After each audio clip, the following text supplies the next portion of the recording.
Hello mga Mars! Welcome back sa my channel, Karen Scoop Station here. Disclaimer, itong video and photos na isi-share ko sa inyo ay hindi ko po pagmamay-ari. At i-credit natin ang owner nito na si Mrs. Sylvia Sanchez or si Ma'am Sylvia Sanchez.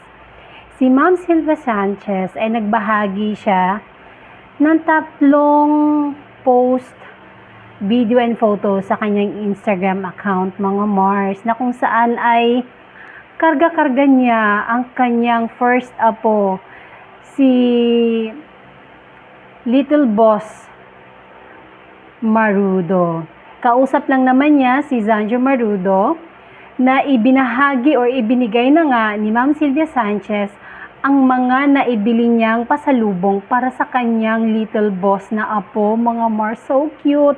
At pansin na pansin ko, gigil na gigil talaga si Ma'am Sylvia Sanchez sa kanyang apo.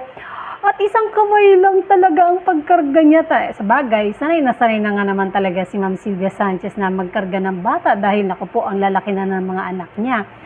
Sa sumunod na post ay isa na ngang photo na super dami. Grabe! Ang daming pasalubong, mga binigay ni Ma'am Sylvia Sanchez sa kanyang apo. Pangatlo, ayan o, ang cute!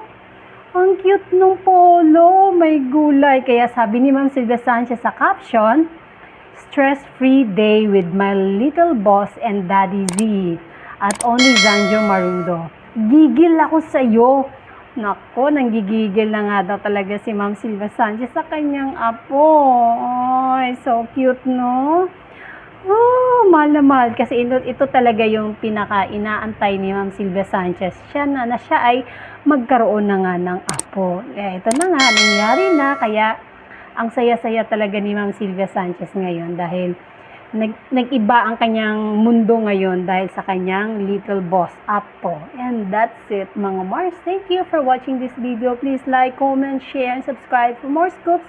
Bye!